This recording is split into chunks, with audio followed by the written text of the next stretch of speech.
자, 오늘은 팔과 타락과 형벌입니다. 기독교 복음에서 여러분 절대 빼놓아서는 안 되는 게 뭐냐면 죄와 형벌입니다. 이 죄와 형벌이라고 하는 것은 어떤 이유로든지 복음에서 빠지면 안 돼요. 우리가 보통 복음하면은 복음 좋은 소식이죠. 말 그대로 좋은 소식이고 기쁜 소식이죠. 그런데 단순히 좋은 소식, 단순히 기쁜 소식이라고만 한다면은 그러면 이제 그게 이제 마케팅 기법이 그래서 들어가는 거예요. 복음을 우리가 싸구려 슈퍼나 마트에서 묶어 파는 거 있죠. 업어 판다 그러죠. 업어 파는 거. 업어 가지고 파는 거 있잖아요. 요구르트에다가 우유 엎고 세탁비누에다가 화장지 엎고, 예? 어떤 사람들은 업은 것만 찾고 다니잖아요. 업은 것만. 근데 복음은 그게 아니에요. 복음은 마치 사람들한테 막 애걸복걸 해가지고 막 그냥 마치 싸구려 상품을 그냥 업어 파는 것처럼 복음을 그렇게 하면 안 되죠. 예를 들면 구도자 예배 같은 거, 구도자 예배라든가 그 다음에 또 특히 이제 학생 선교 단체 집회들 이런 거 보면은 꼭 그렇다는 생각이 들어요. 슈퍼에서 그냥 싸구려 그 재고 떨이 그런 방식으로, 아무 생각 없이 학생들 청년들한테 막 감정적인 그 사회자 어떤 그 멘트 설교 그런 CCM 음악 이런 것으로 막 하는데, 그런 자리에서는 이 죄와 형벌에 대해서 얘기하기가 어려울 거란 말이에요. 그렇죠? 마치 꼭 찬물을 끼얹는 거나 똑같거든요. 막 기뻐하는 아이들한테 예수님 안 믿으면 너희들은 지옥 간다, 영원히 지옥에서 저주받는다, 영원히 너희들은 사단 원수 마귀와 함께 지옥의 형벌을 받아야 된다, 이런 설교가 사실은 쉽게 나오지는 않아요. 더군다나 이런 도시 교회에서는 이런 설교가 쉽게 안 나옵니다. 또 더더군다나 이제 교회마다 좀 예를 들면 좀 교회들이 좀 이렇게 계층이 중산층이 많이 나오는 교회, 그다음에 또 좀 지식인들 배운 사람들이 좀 많이 나오는 이런 주 교인들의 세력이 그렇다면은 죄 형벌 이런 설교는 거의 하기가 어렵단 말이에요. 왜? 마치 굉장히 말도 안 되는 신화나 전설이나 그런 어떤 종교적인 어떤 위협을 준다 이렇게 생각한단 말이에요. 종교적인 위협. 네, 그렇지 않습니다. 우리는 이 영원한 사망과 형벌이라고 하는 것은 우리 학습 내용에 들어있지만은 모든 사람이 타락함으로 말미암아 하나님과의 교통이 끊어지고, 그렇죠, 이건 창세기 사건이죠. 하나님의 진노와 저주 가운데 처하게 되었으며 사망과 영원한 형벌을 받게 되었습니다. 이게 복음의 요소에 꼭 들어가야 돼요. 이거 안 들어가면 안 됩니다. 왜 안 되냐면, 우선 어디에서 구원을 받냐, 이게 1차적으로 중요한 문제잖아요. 우리가 사람들에게 예수님 믿어야 구원받습니다, 얘기를 해요. 그건 맞는 맥이에요. 그렇다면 어디에서 구원받냐, 이게 어디에서, 무엇에서 구원받느냐 하는 문제가 생기잖아요. 그냥 아무 생각 없이 듣는 사람이나 전하는 사람이나 구원 막연하단 말이에요. 하지만 성경에 뭐라 했습니까? 이 앞에다 영원한 사망, 영원한 형벌, 이 사망 앞에도 영원이란 말 집어넣어야 돼. 사실은 영원한 사망과 영원한 형벌을 받는 그것으로부터 구원입니다. 그것으로부터 구원이에요. 바로 이게 문제입니다. 인간이 예수님을 믿지 아니하면 누구나 할 것 없이 어떻습니까? 영원한 사망과 영원한 형벌에 처해 있다고 하는 게, 이게 꾸며낸 얘기가 아니죠. 성경의 진리죠. 복음서, 성경 신구약 전체에 이 말씀이 아주 지천에 깔려 있단 말이에요. 그러니 우리가 사람들한테 예수님 소개하고 예수님 증거하는 건 좋은 거예요. 근데 지금의 교회들은 어디로부터 그가 구원을 받고 건진받아야 될지, 거기에 대해서 굉장히 희미해요. 아니면 아예 언급을 안 하고, 아예 언급 자체도 안 하고, 그냥 어떤 집회가 있다, 학생 집회나 청년 집회가 있다, 장년 집회가 있다, 예수님을 믿어야 합니다, 구원받습니다, 예수님은 하나님의 아들이시고 그분은 우리를 위해서 십자가에서 죽으시고 부활하시고, 이런 소식을 전해요. 그런데 그 전에 먼저 뭡니까? 예수 그리스도를 믿지 아니하면은 영원한 사망과 형벌에서 벗어날 수 없다고 하는 거, 이거를 명료하게 전해야죠. 명료하게. 근데 문제는 이것을 명료하게 전하고자 하는 설교자가 너무 없어요. 이런 설교를 구식 설교라 그런다면, 구식. 옛날 할아버지 할머니 때 들었던 설교, 옛날 시골에서나 듣던 설교, 옛날 부흥사들이나 하는 설교, 이렇게 취급을 하니까, 이 서울 수도권이라든가 이런 대도시권에, 또 강남이나 이런 지역에 있는 교회들은 이런 설교를 거의 안 합니다. 1년 365일 가봐야 새벽이든 주일 오전이든 오후든 수요일이든 금요일이든 이와 같은 설교를 거의 안 해요. 이런 설교를 안 하고 사니 교인들 자체도 자기들의 구원이 어디로부터 구원인지도 모르고, 나는 예수님 믿습니다, 나는 하나님 믿습니다, 그냥 주일이 되면 주일 예배 참석하고 그리고 1시간 예배 드리고 그냥 가고 그러잖아요. 그러니 그런 사람들이 과연 이 죄악된 곳, 말 그대로 죄 사망과 형벌의 영향이 강한 이 세상에서 저들이 어떻게 살아나가겠습니까? 어떻게 과연 올바로 진리대로 살아나가냐 이거예요. 그래서 우리가 이 8과에 보면은 학습 목표가 하나님의 말씀에 불순종한 첫사람 아담의 타락과 아담의 죄로 인해 모든 사람에게 죄가 들어오게 된 것과 형벌을 받게 된 사실을 아는 것, 이게 이 8과의 학습 목표예요. 자, 3번 학습 평가로 간다면은 하나님께서 사람에 대한 책임으로 형벌을 내리신 목적에 가장 부합되는 게 뭡니까? 한번 여러분 골라보세요. 뭐라고 생각하십니까? 4가지 지문이 있잖아요. 뭘까요? 그렇죠. 1번이에요. 1번이. 예, 1번입니다. 2번과 3번은 이 세상에서, 그러니까 이 세상의 형법, 이 세상의 법에서 다루는 거예요. 죄인을 교정시키는 거, 범죄를 예방하는 거. 이거는 이 세상에서 사법이 하는 거잖아요. 경찰이나 검찰이나 이런 사람들이 하는 거죠. 죄인을 교정시키고 예방하는 건. 근데 4번, 사람들이 하나님을 창조주로 믿도록 하시기 위해서, 이건 아니죠. 이거는 조금 다른 문제예요. 다른 관점에서. 제일 정확한 뭔가, 하나님의 공의. 하나님은 공의로운 분이에요. 하나님은 정의로운 분이란 말이에요. 하나님은 공의가 없는 하나님은 거룩하지 못한 하나님이고, 그런 하나님은 불완전한 하나님이 될 거란 말이에요. 그러니까 우리가 어때요?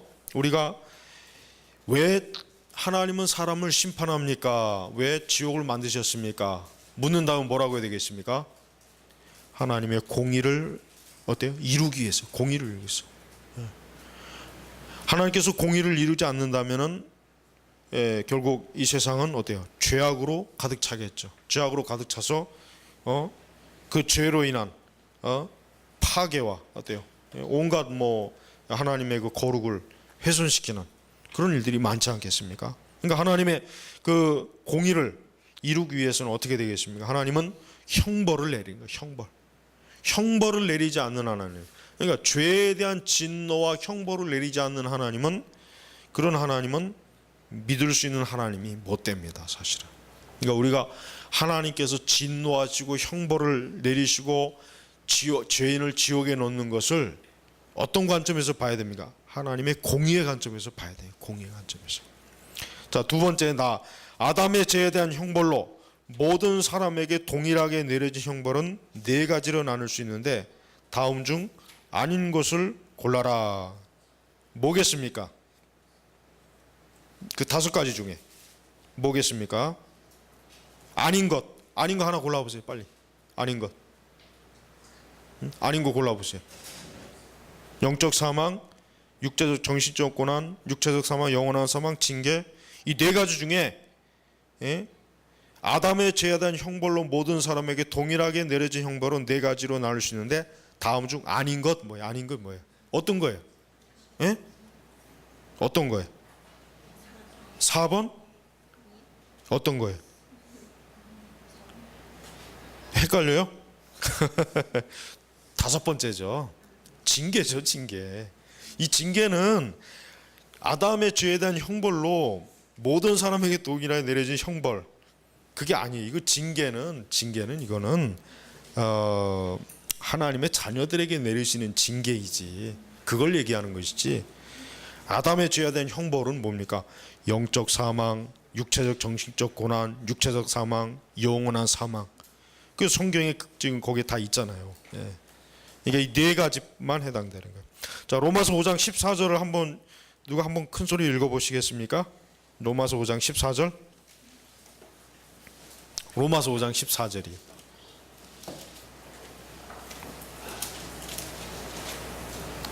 한번 읽어 보세요. 그러나 아담으로부터 모세에 이르기까지 아담의 번제와 같은 죄를 짓지 않은 자들에게도 사망이 다스렸으니 아담은 오실 분의 무연이었다. 그렇죠. 여기서 뭘 말하는 겁니까? 아담의 모든 후손들을 어떻습니까?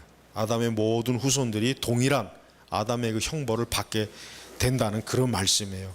왜? 우리가 지금 선악과를 따먹은 건 아니잖아요. 내가 선악과를 따먹은 건 아니지만 하나님은 뭐예요? 아담을 뭡니까? 인류의 첫 번째 뭐예요? 대표자로 세웠다며. 대표자라. 두 번째 대표자는 누구입니까? 예수님이죠. 그러니까 이 로마서 여기서 말하는 것은 뭐예요? 여기서 말하는 것은 아담의 그 죄가 그 후손들에게 한 사람도 빠지지 않고 모든 사람에게 유전됐다. 죄가 전가됐다. 그러니까 형벌도 역시 뭐예요? 고스란히 전가되는 거예요. 그거예요. 그걸 말하는 거예요. 자, 전도서 9장 3절 또 한 번 읽어보세요. 전도서 9장 3절. 구약성경 전도서 9장 3절 읽어보세요.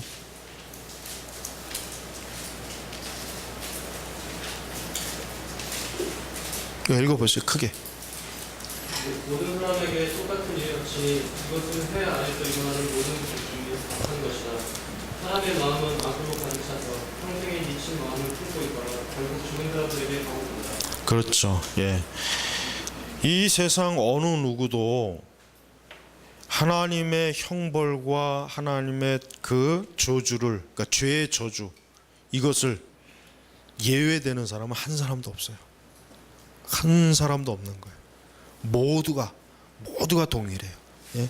우리나 저 뭐 서양 사람이나 뭐 아프리카 사람이나 중동 사람이나 똑같은 거예요. 똑같은 거예요. 예? 한 사람도 예외가 없어요. 모두 다 하나님께서는 아담의 후손으로 하나님께서 만드셨기 때문에 그 형벌과 공의에서 벗어날 길이 없다고 하는 것입니다. 자, 학습 적용으로 들어가면 죄에 대한 형벌로 주어진 죽음에 대해 생각해 보자. 영적 죽음, 육적 죽음, 육체적, 그리고 영원한 죽음으로 구분할 수 있다. 죽음에 대한 신자들과 불신자들의 생각이 어떻게 다른지 비교해 보자 그랬어요. 자, 죽음이라고 하는 것은 누구나 다 닥치는 것입니다. 근데 이 죽음을 맞이하는 사람들의 태도, 어떠한 태도요? 하나님을 믿는 사람과 하나님을 믿지 않는 사람의 태도, 이건 굉장히 중요합니다. 하나님을 믿지 않는 사람의 죽음에 대한 태도는 뭐겠습니까? 그 사람들이 죽음에 대한 태도는 한마디로 얘기하면은 자기의 죽음 이후에 이제 더 이상 확실한 죽음의 이유에 대한 지식이 없어요. 명확하지가 않아요. 그러니까 하나님을 믿지 않는 사람들의 죽음은 뭡니까? 캄캄한 흑암으로 그냥 들어가는 겁니다. 알지 못하는 곳으로. 그러니까 가장 지혜로운 사람은 어떤 사람입니까? 죽음을 준비하는 사람이 가장 지혜로워요. 죽음을. 그럼 그 죽음을 어떻게 준비해야 되겠습니까? 옛날 어른들은 죽음을 준비하는 게 뭡니까? 수의를 준비하는 거죠. 수의를 준비하고 자기가 묻힐 땅도 준비하고 뭐 죽는 방법, 예? 뭐 내가 뭐 화장을 할 것인지 아니면 매장할 것인지. 근데 이런 준비를 얘기하는 게 아니라 가장 지혜로운 건 뭡니까? 그가 죽음 이후에 어디를 가느냐 하는 거예요. 이걸 얘기하는 거예요. 죽음 이후에. 죽음 이후에. 여러분 아무리 생각 없는 사람한테도 당신은 죽음 이후에 어떻게 될 것 같습니까? 한번 묻는다면은 그건 굉장히 심각한 문제래요. 그럼 대다수는 모르죠. 당연히 모르죠. 글쎄 죽음 이후에 그냥 뭐 사라져 버리는 거지 뭐. 아유 죽으면 다 끝나는 거야. 아마 이게 가장 보편적인 대답이에요. 아 죽으면 그냥 끝나는 거야. 죽으면 그냥 인생은 끝나는 거야. 없어지는 거야. 뭐 더 이상 뭐 죽음 위에 무슨 삶 이런 건 없어. 이게 거의 대부분의 보편적인 생각의 사람들이. 그다음에 이제 뭐 각자 이제 자기만의 종교가 있는 사람도 그 종교적인 대답을 하겠지만, 그러나 가장 정확한 건 뭐겠습니까? 죽음 이후에는 뭐라 그랬어요? 히브리서에 심판이 따랐어요.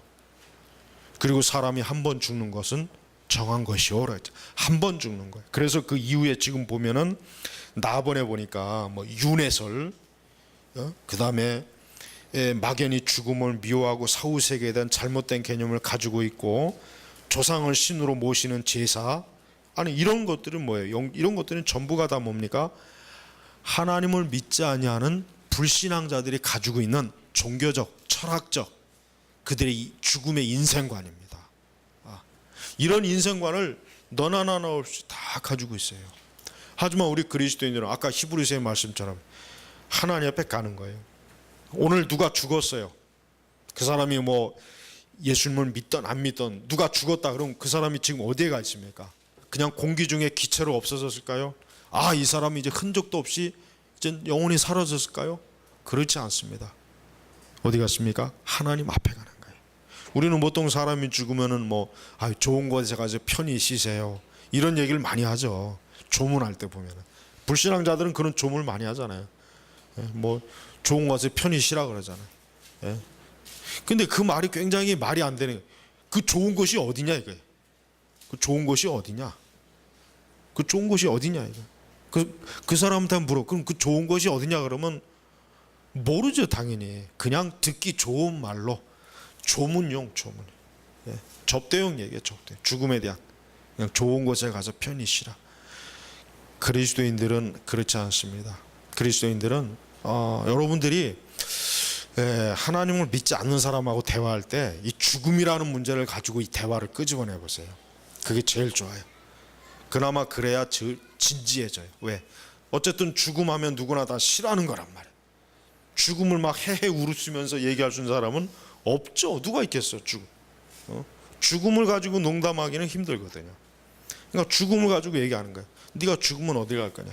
야 사람이 죽으면은 개나 돼지처럼 그냥 없어지는 버리는 거냐? 사람이 죽으면 그것을 그냥 끝나는 것일까?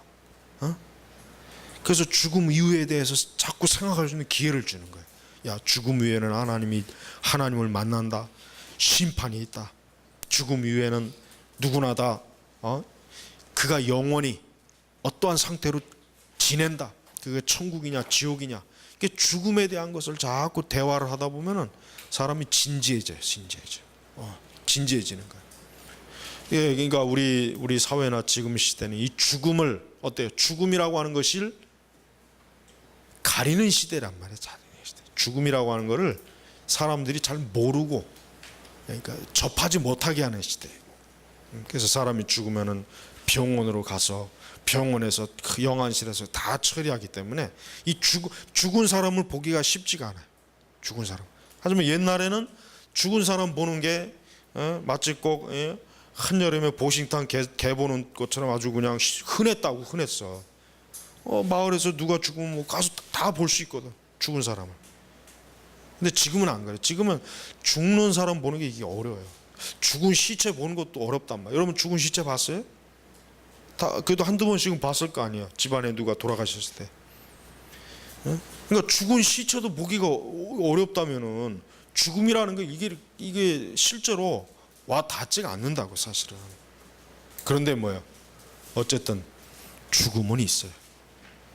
여러분도 그렇고 세상 어느 누구도 죽음에서 벗어날 수 있는 사람은 정말 아무도 없어요.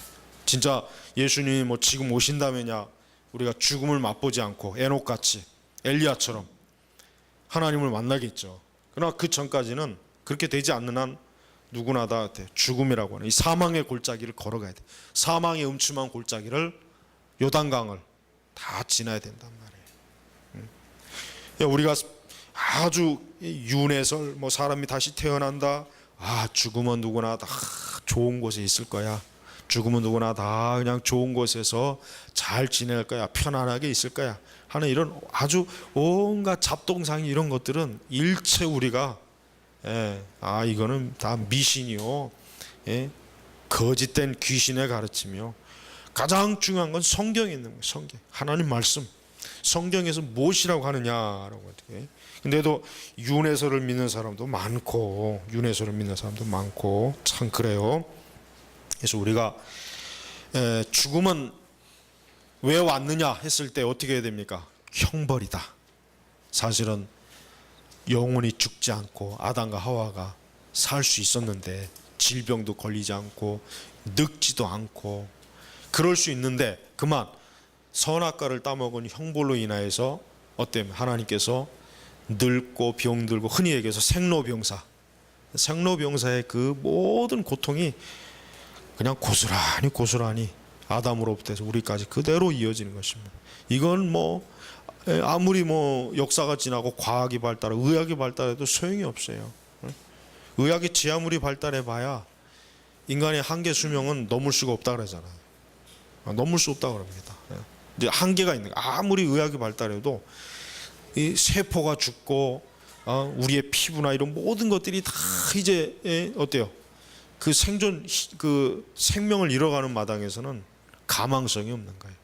인간이 어떤 사이버 인간이 되지 않는 한, 그러니까 기계가 되지 않는 한 가망이 없는 거란 말이에요. 우리가 성도들은 이 땅에서 영원히 살 생각을 하며 사는 사람이 아니라 철로역정에 나와 있는 것처럼 언제든지 주님이 부르면은 하나님 나라에 갈 준비를 하는 사람들이에요. 그러니까 그리스도인들은 이 세상에 대한 그런 뿌리를 내리려고 하는 마음을 가져서는 안 되고 어때요? 나그네 항상 언제든지 하나님 나라로 이동하는 것입니다. 다번에 보니까 그 조상신 요거 좀 조상을 신으로 모시고 제사를 지낼 경우 현 세상과 전혀 다른 차원의 세계가 있을 것이라고 생각하기 때문이다. 지금 우리나라 이제 보면은 다음 주 이제 추석이잖아요. 주일날이 추석이란 말이에요. 그러면 아직도 이 조상 제사하는 집이 많아요. 아직도 굉장히 많습니다. 여러분 집도 합니까? 이 조상 제사는 뭡니까? 이거 우상숭배입니다. 이건 어떤 말로도 이건 미화시켜는 안 돼요. 이거는 조상에 대한 공경이다. 이거는 종교적인 그게 아니다. 그냥 조상에 대한 고마운 마음을 우리가 표시하는 것이다. 그랬는데 아닙니다. 기독교인은 철저하게 우상을 금해야 돼요. 조상이고 나발이고 간에 다 필요 없어. 그냥 죽으면 끝이야. 그거는 효도고 뭐고 무슨 죽은 사람한테 무슨 효도를 해요. 죽은 사람한테 살아있을 때 효도하지. 그러니까 죽으면 끝이야. 그냥 더 이상 죽고 나서 무슨 어떤 것도 우리 살아있는 사람이 그 죽은 사람에 대해서 자꾸 불필요하게 숭배하면 안 돼요. 죽으면 그냥 끝나버리는 거예요. 더 이상 불필요하게 자꾸 이 죽음에 대해서 애착을 갖는 종교는 그 이방 종교의 특색이에요. 이집트 종교 보세요. 파라오가 죽은 뒤에까지도 아주 떡칠해서 살려고 저 피라미드를 세운 거 아니에요. 피라미드.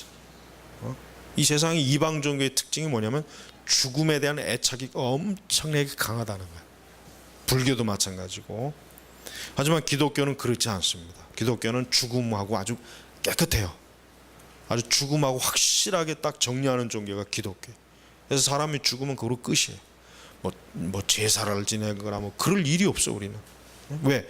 그가 하나님 믿었으면 천국에 간 것이고 안 믿고 죽었으면은 어때요? 지옥에 간 거예요.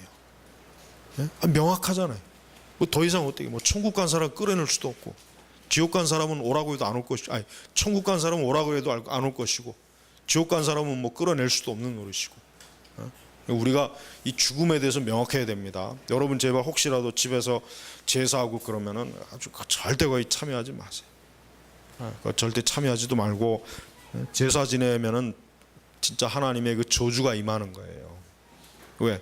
귀신 숭배를 하는데 사도 바울이 뭐라 그랬습니까? 나는 너희가 귀신 숭배하는 것을 원치 아니하노라.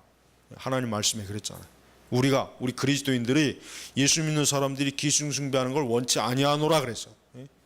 그러니까 어떤 형태든 우리 그리스도인들은 하여튼 이런 악한 영, 귀신하고 접촉할 수 있는 접촉점이 있으면 안 돼. 점을 본다든가 사주를 본다든가 제사를 한다든가 그다음에 또 무슨 요가를 한다든가 하여튼 특별히 이제 우리나라의 전통 문화를 보면은 아주 그런 요소들이 강해요, 아주. 그러니까 그거 주의해야 돼. 일체 하여튼 귀신과 접촉할 수 있는 하여튼 어떤 것도 우리는 아주 단호하게 주의해야 되는 거예요. 그러니까 우리가 집안에서도 쓰잘데없는 그 모형, 목각, 어떤 민속 소품 이런 것들 절대 들어놓지 마세요. 그런 거 다 갖다 버리세요. 그런 거 다 갖다 버려. 조영기 목사가 초기 목회할 때 참 잘한 게 있어요. 뭐냐?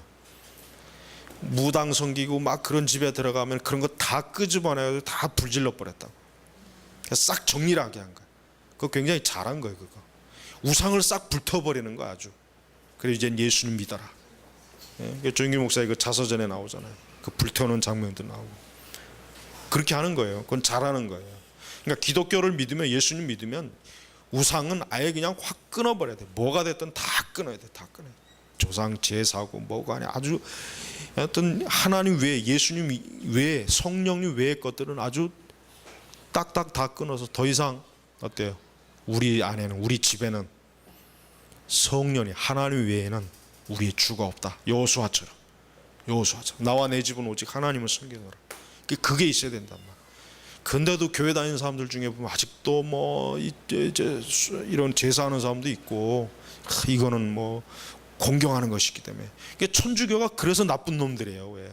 그 놈들은 보여 일제 시대 때, 그 천주교 박해당할 때 지들 그 선조들은 그 조상 숭배 때문에 다 절두산에서 목 잘려 뒤졌잖아요. 근데 그 후대에 넘어 어떻게 해요? 일제 시대로 넘어오면은 조상제라도 괜찮다. 이거는 상관없다. 그러니까 그놈들은 아주 까멜레온이 아니야. 수시로 바뀌어. 지들 편한 대로 해석하는 거야. 마테오 리치가 중국 가서도 그 짓 했다고요. 그러니까 막 중국 선교가 한때 잘 됐어. 조상 숭배하는 걸 막 허용을 해버렸단 말이야. 근데 또 다른 선교사, 그 천주교 선교사가 보니까 이 마테오 리치가 미친 짓을 하고 있거든. 교황청에다 고발해버렸어요. 이놈이 지금 헛짓하고 있다고. 그래서 나중에 소환됐잖아. 그런 역사가 있단 말이에요. 중국에서도 마테오 리치가. 근데 지금에 와서는 천주교들 다 제사하죠. 그러니까 지들 역사도 모르는 거야. 이 멍청한 놈들은, 한심한 놈들. 아주 욕을 바가지로 해야 돼 이럴 때. 아주 로마 천주교는 귀신이야. 악령의 집단이야. 천주교를 좋게 보는 놈들은 아주 그놈도 똑같은 놈이 아주 그는. 천주교하고 손잡는 놈들은 아주 상종을 하면 안 돼요. 난 우리 애들도 천주교 신자 애들하고는 절대 가까이 놀지 말라고. 전도할 생각도 하지 마. 전도는 나중에 잘 배워서 해야 돼. 괜히 어머처면 성당에 끌려간단 말이에요. 여러분 주변에 천주교인들하고는 가까이 지내지 마세요. 그 사람들은 우상 숭배자이기 때문에 우리하고는 영이 다른 거예요. 지들은 우리하고 같은 줄 아는데 과가 틀려요. 종이 틀리단 말이에요. 우리하고. 그러니까 너하고 나하고는 과하고 종이 틀려. 자꾸 친한 척하지 마. 너는 우상 숭배자야. 너는 귀신을 숭배하는 거야. 단호하게 예뻐려야 돼요. 그러니까 천주교 신자들이 그런 걸 모르니까 그들도 모르니까 이게 문제야. 그들도. 그러니까 어떤 이유로든 하여튼 우상 숭배는 절대 안 됩니다. 보이는 우상이건 보이지 않는 우상이건 간에, 우리 마음에 있는 우상이건 어떤 거 간에 하여튼 하나님이 제일 싫어하는 건 하여튼 우상이에요. 하여튼 하나님이 가장 싫어하는 건 우상 숭배하면, 우리나라가 우상 숭배하니까 그냥 하나님께서 심판하는 거예요. 32년 만에 우리 지금 농사가 어때요? 그동안 풍년이 들다가 올해 처음으로 32년 만에 흉작이 돼버렸어요. 그 외에 여러 정치적, 사회적으로 우리나라 우상이 점점 많아니까 하나님이 뒤흔드는 거예요. 영적으로 봐야 돼 그거를. 그걸 단순히 겉으로만 보면 안 돼. 하여튼 우상 숭배가 심한 국가치고 제대로 된 나라나 국가는 없습니다. 가정도 마찬가지. 그러니까 하여튼 우상 철저히 해야 됩니다. 그러지 않으면 절대 하나님으로부터 그건 좋은 걸 얻지 못해요. 자, 기도하겠습니다. 하나님 감사합니다.